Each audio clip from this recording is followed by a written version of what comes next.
नमस्कार दोस्तों। जब भगवान श्री राम वनवास काट रहे थे, तब माता सीता ने 12 वर्ष तक नित नेम की कहानी कहने का 12 साल का नियम ले रखा था।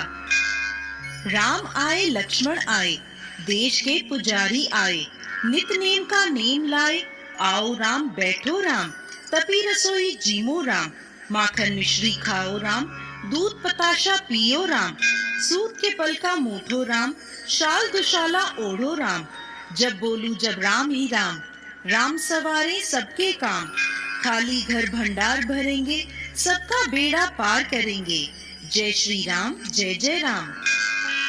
ये कहानी सीता माता रोज कहती थी और श्री राम इसे सुना करते थे। एक दिन श्री राम को लक्ष्मण जी के साथ किसी काम से बाहर जाना पड़ा, तो सीता माता बोली, भगवान मेरे 12 वर्ष का नित नेम का नियम है, अगर आप बाहर जाएंगे तो मैं अपनी कहानी किसे सुनाऊंगी। श्री राम ने कहा, तुम कुएं की पाल पर जाकर बैठ जाना और वहाँ पर जो औरतें पानी भरने आएंगी उन्हें अपनी कहानी सुना देना। सीता माता कुएं की पाल पर जाकर बैठ गई। एक स्त्री आई, उसने रेशम की जरी वाली साड़ी पहन रखी थी और सोने का घड़ा ले रखा था। सीता माता उसे देखकर कहने लगी, बहन मेरा 12 वर्ष का नित नेम सुनने का नियम है, मेरी कहानी सुन लो। पर वह स्त्री बोली, मैं तुम्हारा नित नेम सुनने बैठूंगी तो मुझे घर जाने में देर हो जाएगी और मेरी सास मुझसे लड़ेगी। उसने कहानी नहीं सुनी और वहाँ से चली गई। घर पहुँचते पहुँचते उसकी रेशम जरी की साड़ी फट गई और सोने का घड़ा मिट्टी का हो गया। सास ने देखा तो बोली, ये किसका दोष अपने सिर लेकर आ गई है। बहू बोली, माताजी मैं भी हैरान हूँ, ये कैसे हुआ।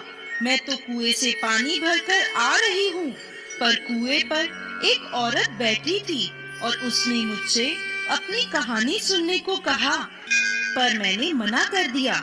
शायद ये उसी का फल है। सास तुरंत वही साड़ी पहनकर कुएं की पाल पर गई। सास को वहाँ सीता माता बैठी मिली और बोली, बहन मेरी कहानी सुन लो। सास बोली, एक बार छोड़, मैं तो 4 बार तेरी कहानी सुनूंगी। सीता माता बड़ी प्रसन्न हुई और कहानी कहने लगी। कहानी सुनकर सास बोली, बहन कहानी तो बहुत अच्छी लगी। वो स्त्री उनके चरणों में गिर पड़ी और फिर अपने घर चली गई। उसकी साड़ी फिर से रेशमी जरी की बन गई और मिट्टी का घड़ा फिर से सोने का हो गया। घर पहुंची तो बहू बोली, सासू माँ आपने ये कैसे किया। सास बोली, बहू तू तो दोष लगाकर आई थी, मैं तेरा दोष उतार कर आ रही हूँ। वो स्त्री जो तुझे मिली थी वो सीता माता थी। पुराने से नया कर देती हैं, खाली घर में भंडार भर देती हैं, सभी इच्छाएं पूरी करती हैं। बहू बोली, ऐसी कहानी मुझे भी सुनाओ। सास ने वही कहानी बहू को भी सुना दी। कहानी सुनकर बहू बोली, माताजी कहानी तो बहुत अच्छी है, इसे हम रोज कहा करेंगे। अब सास बहू रोज सवेरे उठकर कहानी कहने लगी। एक दिन उनके घर पड़ोस की एक औरत आई और बोली, बहन जरा सी आँच तो दे दो।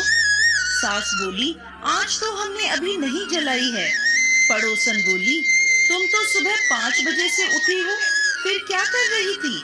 तो सास बोली, सुबह उठकर हम सीता माता की नित नेम की कहानी कहते हैं।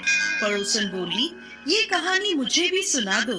कहानी सुनकर पड़ोसन बोली, अब ये सीता माता की नित नेम की कहानी मैं भी रोज सुनूंगी।